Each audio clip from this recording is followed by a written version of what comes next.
Okay, let's get started. Let me have your attention.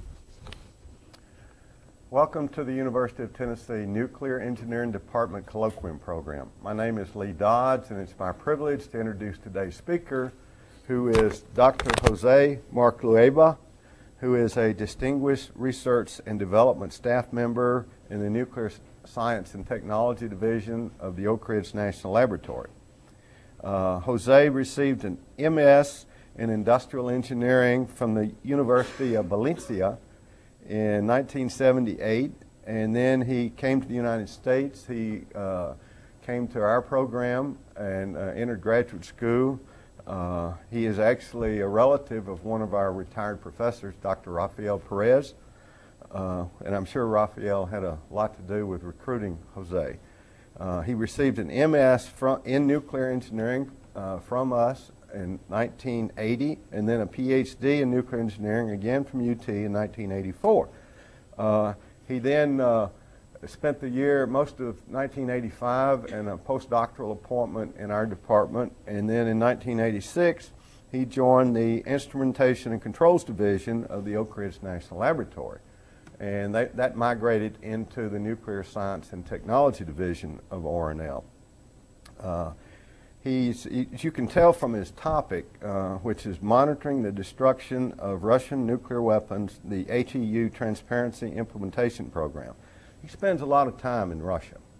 In fact, if you fly Delta Airlines, and he does, he's what they call platinum medallion, okay?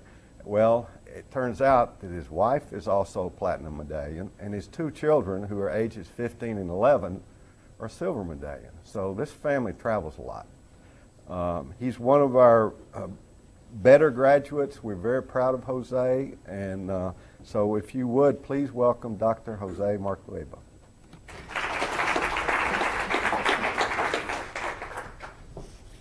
Thanks, Lee. That was a great introduction. I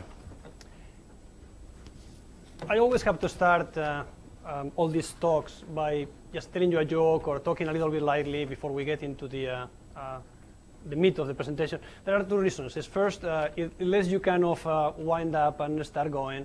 And second, it lets your ears understand my accent, which is not hard.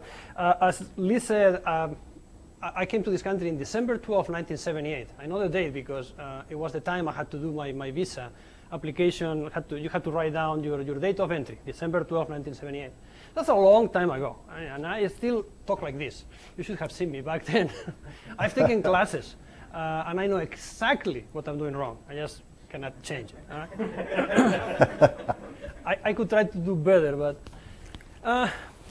so this is awesome technology. I mean, I've been following these colloquiums on the web, and this is what my kids call technology. Yes. You know, I have an 11 and 50-year-old kids, and they just love these things. And I tell them, well, I work on technology too. Say, yeah, no. This is technology. The technology for them is this GPS on the car that tells you where you are, and things that talk, and web pages. Nuclear technology and programming and all that, that's not technology. But that's what we do. All right. So I'm going to try to give you a high-level talk of this program. This is a non-proliferation program, which is really the most successful program ever, as far as I know. And very few people know about it. So I'm going to give you a high-level presentation of what this program is about, what is it that we do. Then I'll give you some details of what my contribution to the work has been. And then at the end, probably you will have learned one or two things. I mean, if you're a presenter and you can talk to an audience like this, and at the end somebody remembers two things you said, or at least one, you've done good. Okay? So I'll try to keep it at a high level so that you at least remember one thing. Okay? So probably let's move to the next slide. You've all seen the title. And this, the guys in the back may not be able to read it, but this is cool. I mean, how many times have you been working a program where the White House 15 days ago just issued a communique saying how great you are? I mean, this is a statement from the White House that says, statement of the press secretary for immediate release. Today, the United States and Russia issued a joint statement to mark an important milestone, which is the completion of the conversion of the equivalent of 10,000 Russian nuclear weapons into fuel for nuclear reactors. And it doesn't get any better than this. I mean, if you're looking for something to work on, and it's something that first you can explain to your grandmother and she understands it. Okay? I'm well known all over the world and for other topics, which I could not begin to tell you what they are, and you will not understand it. I can tell my kid, my 11-year-old kid, when you go to Russia, I'm going there to destroy nuclear weapons, and I burn them, and I just destroy them. Say, cool. I mean, it's not technology, okay? but it's cool. So this program is what's called the HEU Purchase Agreement. And it happened in 1983, when 1993, when the Russian Federation was really strapped for cash. I mean, it was right after the breakup of the Soviet Union, and they didn't have any money. And the United States was looking for non-proliferation programs. And some smart guys just got together and had some collaboration, and they said, say, we have excess HEU, why don't we blend it into commercial fuel, and we burn it in the United States? And the beauty of this program is that we have so much HEU, excess HEU in Russia, that they didn't know what to do with it. And we have a need to buy energy. So when you guys pay your electric bill every month, you're paying the Russians for that HEU. It costs you exactly the same thing that the kilowatt hour that will cost you by burning coal or by getting the uranium from a mine in Canada, but it doesn't cost any money to the US government except minor things like our transparency program. And still we're getting rid of 500 metric tons of uranium. 500 tons. Without getting into classified matters, the International Atomic Energy Agency considers a significant mass as something of the order of 25 kilos. I mean, that's not a weapon, that's not a warhead. Warheads are very complex. You have warheads that are 10 kilotons, warheads that are 10 megatons. So obviously they have different contents.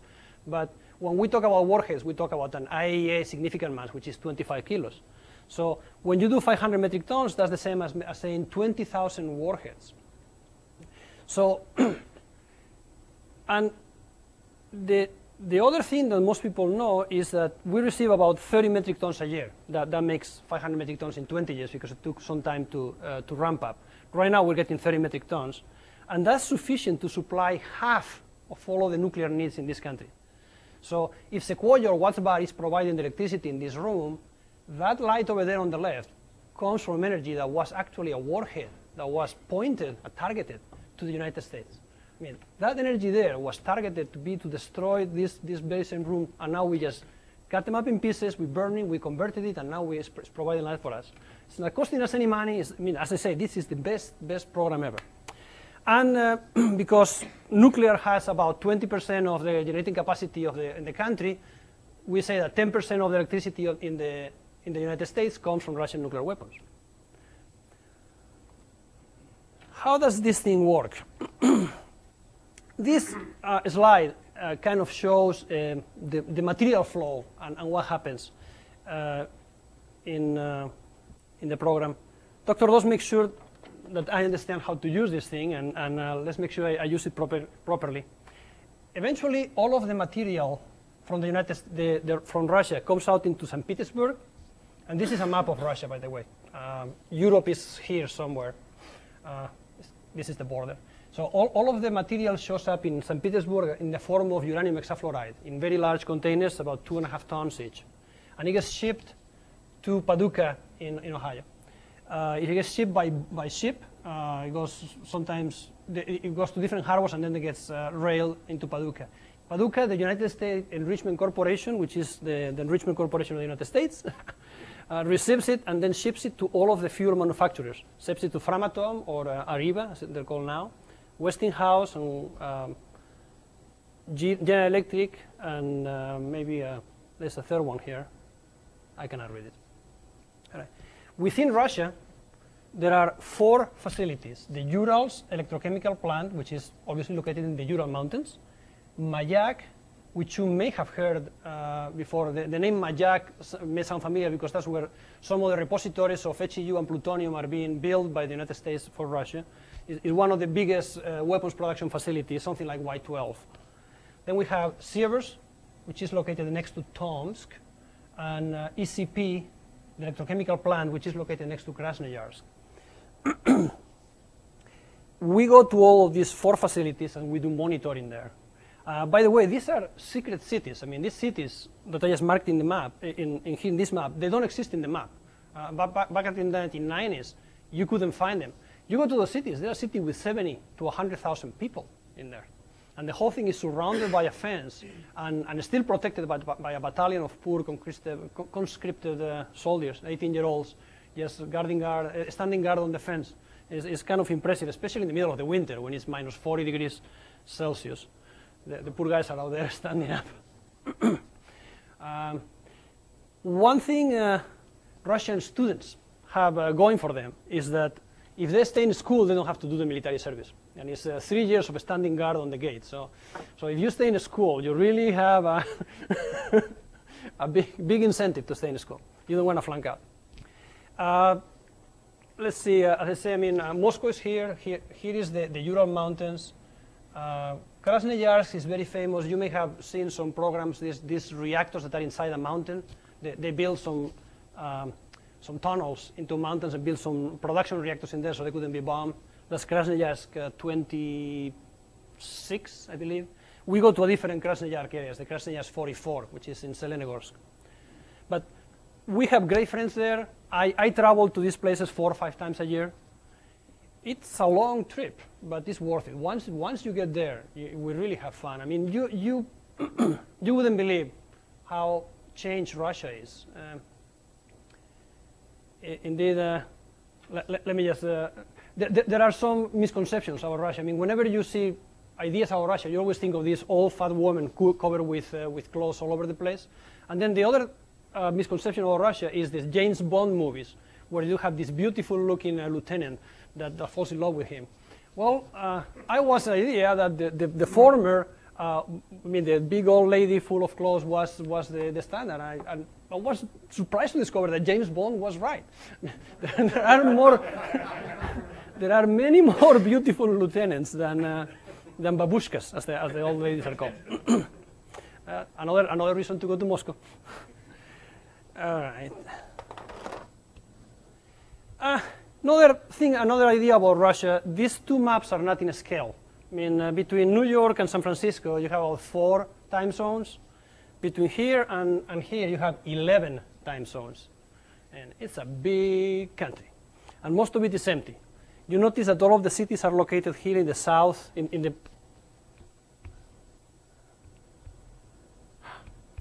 there.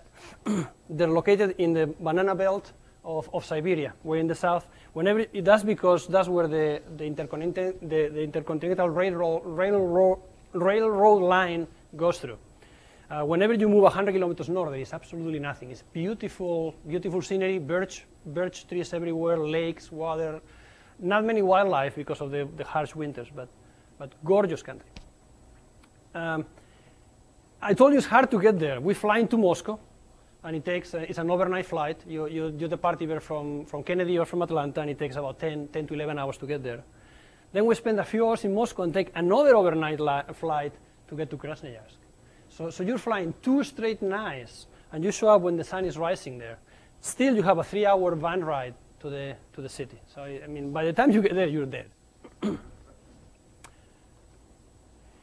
So I was talking about the HEU purchase agreement, which is that the United States has agreed to buy up to 30 metric tons a year of uranium, enriched uranium, in the form of low-enriched uranium to fuel our reactors.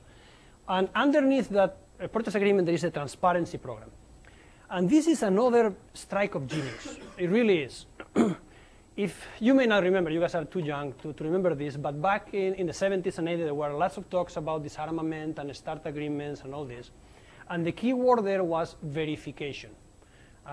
Everybody had to work on verification. And there were papers showing that verification was impossible. You cannot verify that what anybody does is true. I mean, if you ever go to a Las Vegas show, you will see that they make an elephant appear and disappear in front of your eyes. I mean, if I control the scenario, I can make an elephant or an airplane appear and disappear in the air. So it's impossible to verify that the elephant wasn't there. So during these talks, somebody thought of the word transparency. And that changed the whole relation between the two countries and changed non-proliferation forever. Instead of trying to do something that is impossible, which is verification, we're now doing transparency, which is just adding confidence that what the one side is declaring is happening, you have confidence that it is possible, that it is happening. So you just add measurements that add confidence to the declaration. For example, if one side of the agreement declares that they're moving warheads by train from one facility to the other, and you go there and you see a train that is on the tracks and moves and is ready to transfer weapons, well, at least they went to the trouble of faking the train car, you know? But it adds confidence that what they're saying is correct. And if you go there 6 times a year, and if 6 times you see them unloading a train car, well, maybe they're doing it. Okay? Same thing with other measurements we perform. So the transparency program really is what keeps this program together. And that's what this slide shows. Transparency is in the middle of the whole thing. The main part of the agreement happens between the United States Enrichment Corporation, USEC, and Tenex. Tenex is the fuel manufacturer in Russia, and USEC is the fuel enrichment manufacturer in the United States. This used to be the Department of Energy, which was run in Paducah and Portsmouth, and then early in the 90s, there was a transfer to a private company, which is called USEC. They are the ones that agree on a price and enrichment levels to be transferred between the two countries, and USEC is the one that sends the money. So Tenex sends the uranium this way, USEC sends the money that way, and that's what keeps the agreement going. On the top, we have the Department of Energy and Minatom, which is now called Rosatom. There has been some re-engineering. And they're the policy implementation. NNSA is part of DOE. It's the National Nuclear Security Administration. So these two guys do the policy. Because it involves a foreign country, the Department of Energy has to work through the Department of State. So the Department of State is always involved in these negotiations. Everything we do goes through the embassy, and the embassies depend on the Department of State. On the American side, we have the 3 fuel manufacturers, Westinghouse, Areva, and GE. And on the Russian side, we have the 4 plants I was talking about before, ECP, UAAP, Seversk, and Mayak. These guys are the ones that break down the nuclear weapons and convert them into UF6. And these guys are the ones that take the UF6, convert it into oxide, that goes into pellets, and into the fuel element that gets loaded into watts bar. Transparency is us. We're in the middle, and we make everything work. And we make everything work by giving confidence to everybody that everybody is satisfying their part of the agreement.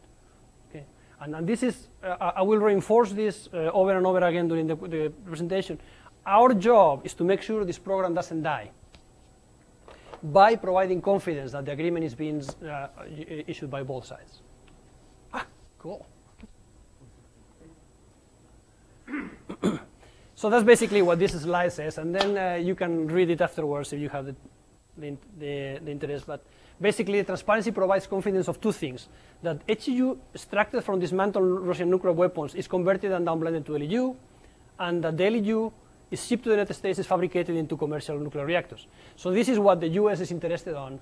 That is what the Russians is interested on. They don't want us to divert this LEU into some other type of, say, weapons production, for example.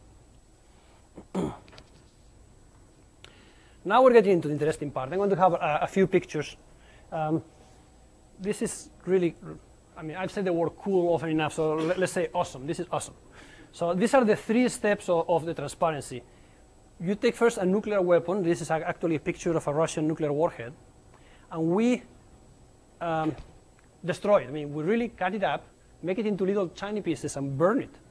What you see in here, right here, is a Russian warhead. It's HEU, which was in a shape, say a semi-sphere or some shape that would make it go boom, which has been shaped. And I know from far away you may not be able to see it, but this looks like a sponge. I mean, it's just shaving some material. This whole thing is about 6 kilos of HEU. Then the Russian operator goes there with a match and lights it, and right here is burning. It's one of the best things we do when we go to the Russian facilities. We always want to go see the warhead burn. I mean, you actually see a warhead burning. I mean, it's oxidizing and it's burning. And it's really, you may have heard in chemistry that metal fires can happen, and you probably have never seen it. but it burns real fast. I mean, this thing is just started. Within about 10 seconds, the whole thing is going to be glowing, and it will be oxidized, completely oxidized in about 20 minutes. They really don't want any metal left in there. Once they let us light the match ourselves to one of our big bosses. They never let me match. By the way, all these pictures are open literature because they have been published in the open literature before.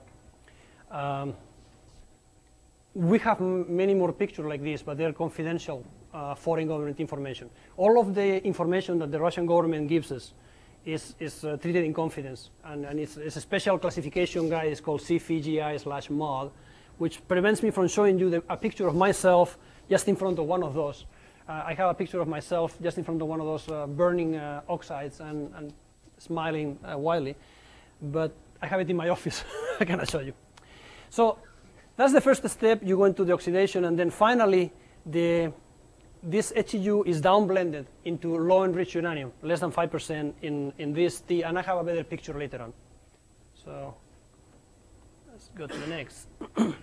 This describes the whole process. We start with a weapons component. This is called the semisphere, which we make a warhead, and we convert it into chips. That is done by just cutting into pieces very, very finely. And then you've seen the oxidation process. If you know anything about engineering, you see that one thing is paper, another thing is reality. Reality always gets you. It's the fine details that get you. So by the time the weapon has been weaponized and he's put together into one of those missiles, it has acquired impurities. Has some plutonium on it, has some metals on it, has some high explosives on it. And uranium is a radioactive element which decays into thorium and other elements. So it has to go through a step of purification, and this is done on liquid form. You first dissolve the oxide into nitric acid, and then they use some solvents to remove all the impurities. Once this oxide is purified, then it comes out in a form, I don't know exactly what the chemical compound is, but it's like putty, like one of those putties that you use that your kids use at home. It's bright yellow. I mean, it's like this, and it comes in a plastic bag, and it's about like a log like this. First time I went to the plant where they do this, the head of the plant was talking to me and showing me because I was the new guy. He said, "You can touch it," and he just went and pushed it. I said, "Like hell, I'm touching that." I'm not. You're talking about probably 5 or 6 kilos of HEU in a yellow thing. And then they put that yellow thing into a calciner where they oxide it and convert it back into oxide simply by burning it again. Once it has been purified and you have the oxide that goes into the fluorination step where you just dissolve it with fluoride and create a uranium hexafluoride, which is a gas under certain conditions. Then in gas form is where we have the blending operation where the HEU is mixed with feed LEU to produce the LEU product. And what we have is 90% enriched uranium, so it's 90% U-235, mixed with 1.5% enriched uranium, which is the LEU, to produce anything from 3.2 to 4.95. And again, that's one of the things I want you to remember from this presentation is you can do a high-level stuff and try to summarize everything, but when you actually want to do it, you have to pay attention to details. I mean, the details is what makes the job hard, and you have to use your brain to do it. One of the key requirements from USEC and all the fuel manufacturers is what's called the spec on the fuel. And the spec tells you how much U-235 you have to have is, say, 4.4% enriched, but tells you how much U-234, how much U-233, how much U-232, and other impurities are available, you're allowed to have in the fuel. Because all of the analysis and the safety analysis for their plants and for the handling of the uranium requires you to have more or less U-232, for example, which is a very, very strong gamma emitter, or U-233. So and also, when you produce that HEU, you did that by enriching in an enrichment facility and by selectively getting the low weight isotope, the 235 from the 238. Okay? So when you're enriching U-235, you're also enriching U-234, U-233, U-232 selectively. So that HEU has a lot more U-234 that it should have. Okay? And when you mix it, if you mix it with just plain natural uranium at 0.71% enrichment, you would end up with a product that is not to spec. It has too many impurities. So what our Russian friends had to do is to pre-enrich the feed to 1.5% using tails, which means that the uranium had been enriched to 5 or 90% before, and the residue had still 0.2% or 0.1% U-235. Now they enriched that to 1.5 to reduce the contents of U-234. Presumably U-234 had gone with HEU, and now when you mix it together, you can meet the spec. So meeting that spec is hard for them, and indeed there are some weapons components that they won't meet the spec, and they'll have to do something about it. So it's something to remember, that you have to conceptualize and be able to see the picture, see the global picture, but you have to remember attention to detail is very important. So one of the things we do in the transparency, and remember, again, I can tell you, transparency is what keeps this program going. Transparency keeps this program going by giving a confidence to all the interested parties that what is declared and what is in the agreement is happening. And we do that in several ways. First, we have the 4 facilities where we are allowed to monitor, and Russian security has reviewed a background of up to 100 United States monitors. That's what we are called, and we are allowed in those facilities. I'm in that list, as well as 99 other people. I often say that I would love to see the dossier that the KGB has on me. They probably have about several inches. I was talking to my sister in Spain just last month, and I told her, have you Googled yourself? She said, what? I mean, you're supposed to Google yourself to find out if you're somebody. and she didn't have the concept. They definitely have Googled me and all my relatives. If she hasn't Googled herself, they have Googled her. I really would like to know who I am by reading that. But so anyway, these 100 people are allowed into these very secret plants. I mean, these are really, I will show you some pictures right here, which are right inside the most secret places in the United States. And we are allowed to do, we have at the Urals, right here in the Urals plant, we have the right to have a permanent presence office. It means that we can be there 365 days a year, and we have access to the facility to some monitoring points every day of the year. And we typically have 2 US monitors. These 2 are the guys that happen to be on duty the day of the picture, that are there permanently. We take tours. You stay there for 2 months and then come back. For the first years of the program, it was hard to find volunteers. Indeed, the volunteers were not anything but volunteers. I mean, they say, you're going. But now we have backlog. I mean, if you want to go there, you better sign up with 2 years in advance. I mean, people make great friends. It's an excellent environment, beautiful. Then we do have some instrumentation that we use to monitor the facilities. So we have a portable NDA, non-destructive assay, which is just a sodium iodide detector, which measures the spectrum of what's inside the cans. We actually walk into the facilities and we see cans. I know it's hard to see from back there. Those cans contain weapons components or maybe chips. This is in Mayak, so I've never been in this plant.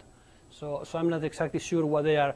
But this is basically what we do. We walk around these cans and count them, check the seals, record the numbers, occasionally weight them, and we make a non-destructive assay measurement on them, which is we put the sodium iodide detector next to them and make sure there is 186 keV gamma rays coming out at the rate that we specify by calculations. So that confirms. It doesn't guarantee 100% that the 6 kilos that are declared in there are in there, but it confirms that there is some HEU in there, and it's consistent with the declarations.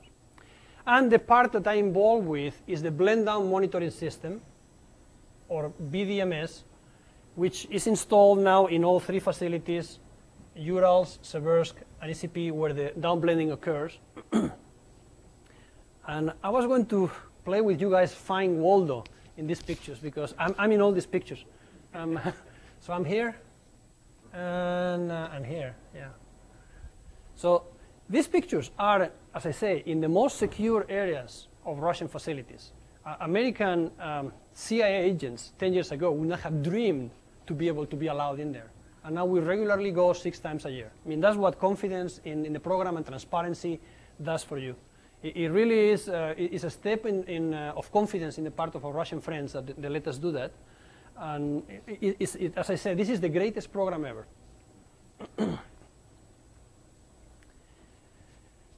See, I messed up. There. Okay, most of you have never seen an enrichment plant, but this is how one looks like. And now I know you're sorry that you sat in the back row because you cannot see anything. But they're huge things. I mean, really, really, really big things. You can see the curvature of the earth on those corridors. I mean, everybody's issued their own bicycle. And sometimes it looks like downtown Peking. Just everybody's going to be going, I mean, you're talking miles. We have to change our clothes and put anti-contamination clothes, nothing very serious, so something like a lab coat and a hat. And the place where we do it is half a kilometer away from the blend point where we do the calculations and the measurements. And that place does not have a telephone. So if we're having a problem, or I mean, we have to call in for dinner or something, we have to go back to the office, which is half a kilometer away. It's not unusual to do 6 to 10 kilometers every day that you go to work there. So and you're using these very uncomfortable slippers, anti-contamination shoes. Yeah, it's not fun. But anyway, these are the centrifuges. As you know, the United States has been using so far gaseous diffusion for enrichment. Russians have used centrifuges, which are a lot more efficient, and the United States is moving towards the centrifuge technology now. These are pretty old technology, maybe I believe it's 1960s, and the outer can is still the same that they installed in the 1960s.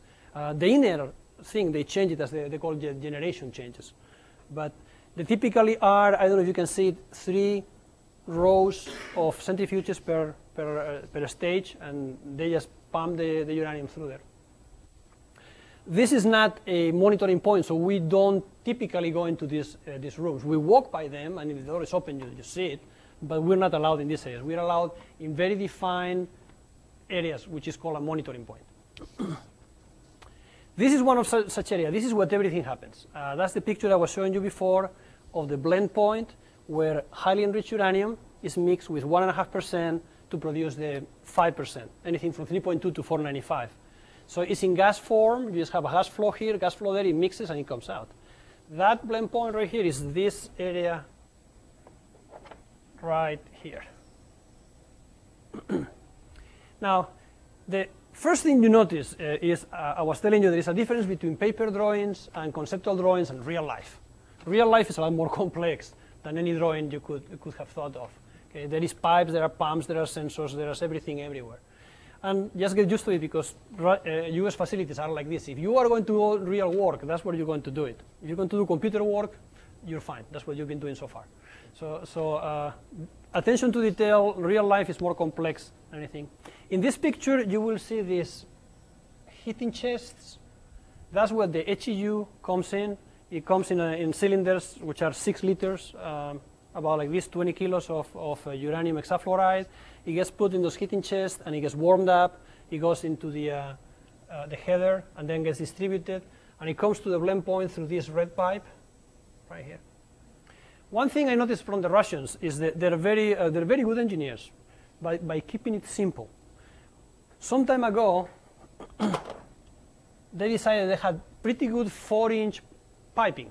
Okay, so they made all their valves, all their pumps, everything at 4-inch. So whenever you have a 2-inch pipe that needs a valve, it first goes to 4-inch and then goes back to 1-inch. I mean, they use 4-inch valves for 2-inch pipes. There is no need to develop 2-inch valve. And all the pumps work on 4-inch too. See? And they have very simple instrumentation. Again, here's where the HEU comes from. Here is where the LEU comes from. And right here, somewhere down there, going into these pumps is where the real destruction of the weapons grade material happens right here. That's where everything happens. Again, this is a picture that a CIA agent 10 years ago would have killed to get, and we walk there 6 times a year. So now I was planning to give you a talk about the technical details of the blend-down monitoring system, but I noticed that I've been talking too much as usual, so I'm going to go really, really fast in here. And the BDMS is the instrumentation that I have developed along with my colleagues in Oak Ridge and Los Alamos National Laboratory, and we have already installed it in 3 Russian plants, The theater plans have been pointing you all along. It collects data 24/7. It's always running, and it is closed in a cabinet and sealed, so nobody has access to it while it's collecting data. We go there 6 times a year and print that data, service it, and collect the information and bring it back home. This is the basic process explained here, and if anybody is interested, I will give you a paper or I will talk to you afterwards. Okay, but I'm going to go real fast. We basically have a flow monitor, an enrichment monitor, and a traceability monitor. In the flow monitor, we have some Californium sources which produce fissions in the pipe. We have a gamma ray detector, a BGO detector, downstream of the sources, which measures the time delay between the generation of fission fragments and the time they show up here. So this time delay gives you the velocity, and the amount of counts give you the amount of U-235 in there. This other instrument shows the enrichment monitor, which is based on a transmission attenuation of a cobalt-57 source and a passive measurement of this famous 186 kV gamma that U-235 provides. I will have to come back and give you full details on this later, but I'll just go pretty fast, and you can read it later. But I need to stop here and tell you something. I mean, it seems very simple. I mean, basically, we produce some fissions here. The fission fragments move to the pipe. We detect them here. We know the distance. The time delay tells you what the velocity is. Okay? But again, attention to detail. It is not as simple as that because you really require a physical model to interpret the results. And you'll see why in the next slides. To be able to predict from first principles, to make a measurement from first principles, how much flow you're having given a measured signal, you need to have this model which has the Californium neutron moderation and the source field of view, how the fission fragments slow down in the UF6 and they're retained by the gas, how do you transport those and decay them, you need to know the detector efficiency. We calculate all these things using MCMP and our own models for transport, but it's not a simple calculation. And the result of this calculation is some fission fragment profiles, what we call profiles. If the flow will give you a time delay of 1 second, our model expects a fission fragment pulse about this amplitude and with 1 second time delay. If the flow is moving slower and it takes 2 seconds to get there, like this, then the pulse is higher because even though it has more time for the fission fragments to decay, the flow is moving slower, so it has more time in front of the detector to get you more counts. Now, whenever you get to about the 6 second mark, you kind of, the two components, the decay of fission fragments and the residence time in front of the detector cancel each other and you reach a maximum. So if you are trying to design this measurement, you will want to put your detector where you have about a 4 second time delay. And that's what we've done. I mean, we have a chance of putting them about, and typically for this pipe is set at 8 meters from the source. The HEU leg, because there is a 30-to-1 ratio of the mixture, is actually laminar flow. The velocity is very low.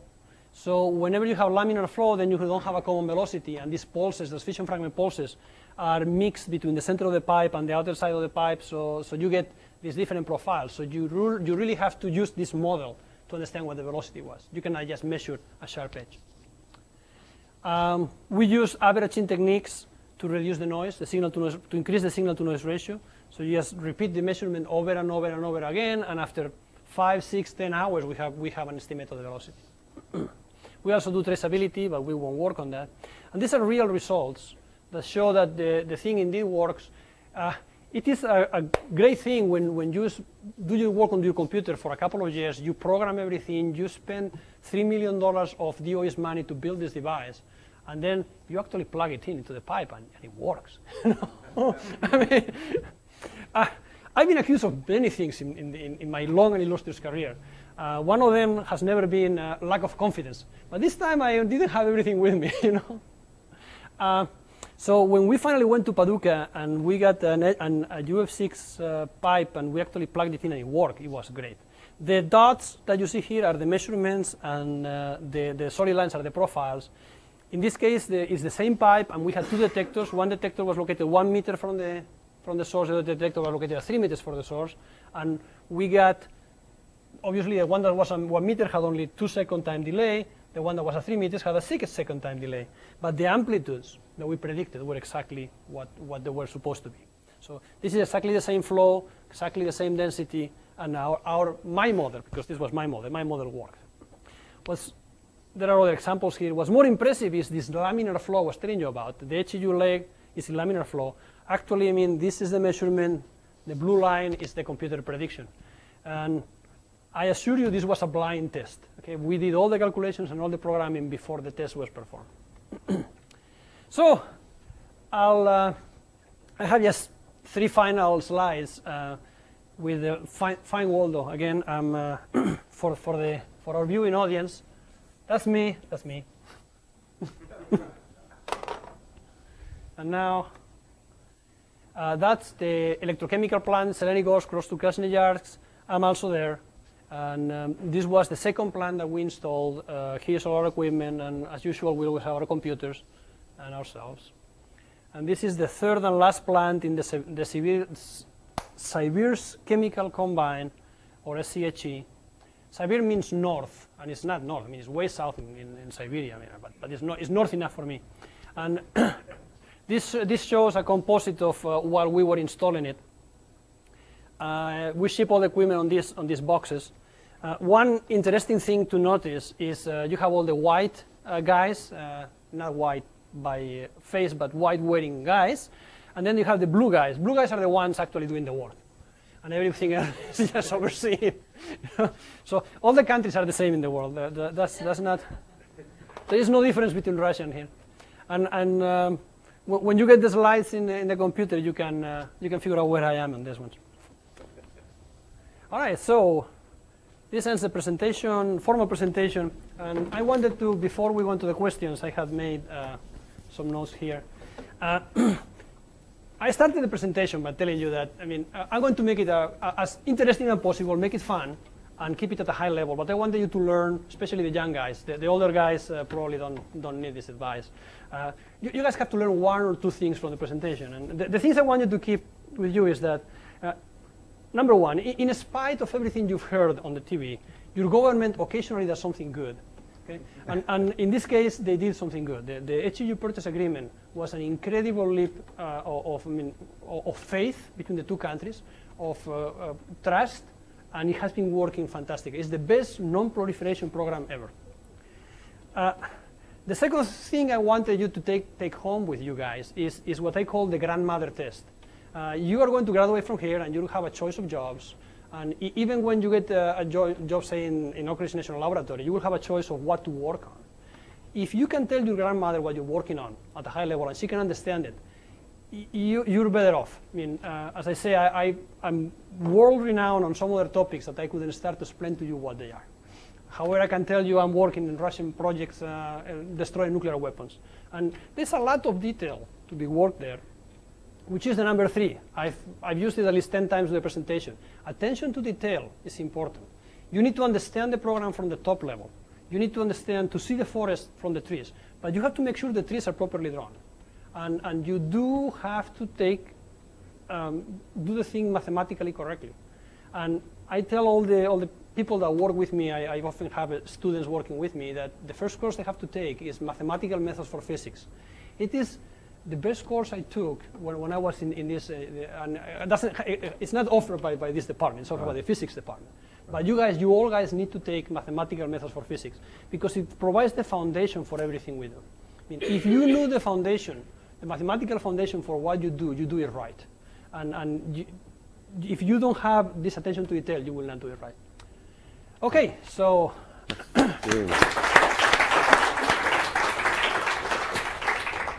Okay, this presentation is now open for questions and comments. Okay, Dr. Upadhyaya. Do you have the ability to move the downstream detector from the source? During design phase, yes. Once it's installed, it takes a design change. This is a nuclear facility, so everything we change requires a design change. But yes, we do have it. Oh, come on. I was going to start the presentation by saying, please don't wait until the end and stop me in the middle of it when you have questions, but I certainly would have stopped you. While you think of a question or a comment, I'd like to reinforce what Jose said about Russia. I have visited Russia, and it's probably the most interesting place I've ever been, and the people are absolutely wonderful. I mean, absolutely wonderful. If you ever have a chance to go, I encourage you to do so. Even if they don't pay you to go on vacation. And then another comment he made, I need to provide the other side. He used, you made a comment about bicycles in Beijing, right? Yes. All right, I've been to Beijing also, and the only bicycles I saw in Beijing were on the university campus. All the other citizens, the Chinese in the capital city of China, are driving big cars, Mercedes, Porsches. It looks like LA or Chicago or New York. But there are lots of bicycles on the Tsinghua University campus. The students ride the bicycles. And we have students in our program that were at Tsinghua. They'll verify what I just said. Mm-hmm. Okay, now you've had time to come up with a question or a comment. Okay, Nishka. Well, before Nishka makes his question and comment, let me say that we have graduate students that work with Jose in this program and other programs, and Nishka is one of the graduate students. So. Don't feel obliged to say something nice. You said that Russia also has some measures of transparency. Yes. I've been speaking so fast that they have the right to come to the U.S. as many times as we do to the same facilities. So they typically come only once a year, and they visit all the fuel fabrication facilities. They're flying back today, I believe. They were here last week. A delegation of Russian was visiting Arriba in Washington State and the South Carolina and North Carolina plants. So they have the right and the duty to inspect how we process their LEU, how we treat it, how we seal it, how we do everything with it. But it's not as formal, I guess. They just visit and just observe. They don't have. They have the same rights we have. They have a right of a permanent presence office, and they just don't have such a vested interest on their side, because basically, I mean, once the LEU is low-enriched uranium, it's hard to distinguish. We are in charge of demonstrating to Congress that the LEU we're purchasing from Russia comes from dismantled nuclear weapons. And if we don't demonstrate that, the Congress will cut this program immediately and allow private companies in the United States to make the money instead of the Russians. So this program, the only downside of this program, it has costed jobs in Portsmouth and Paducah, because right now the United States is only enriching half of what they used to. So they're really, Portsmouth was shut down. I'm just curious as to whether you communicate in Russian or in English or both. Let's say both. My Russian is legendary. As they say, I know enough Russian to get into trouble, not enough to get out of it. But I do know how to order a beer in a restaurant. You say, I хочу пива, пожалуйста, which means I want a beer, please. And if you want draft, you do like this. Otherwise, you get a bottle. Okay, do we have any other questions or comments? What you're thinking of. Okay. Last time I was in Seversk, this was in August, you're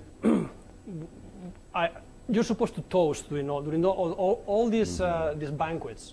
Yes. The banquet is an excuse. I mean, the food and the banquet is an excuse for drinking vodka. Yes. That's the whole thing. And the toasts are the way that you encourage all your friends to. So everybody's supposed to toast once or twice. So I was sneaky enough to transfer my toast. I mean, and the boss in the table is the one that organizes the whole party and says, you speak. So when the boss says, Jose, speak, I say, well, I want to give the opportunity of my interpreter, who has been with me the whole week, for her to show off her English and give the toast for me. So I mean, it was like it was a young lady, and she was kind of scared, and she finally started giving the toast and said, yeah, but you are going to have to interpret for me. So she gave it in English and I gave it in Russian. As I tell you, my Russian is legendary. Yeah.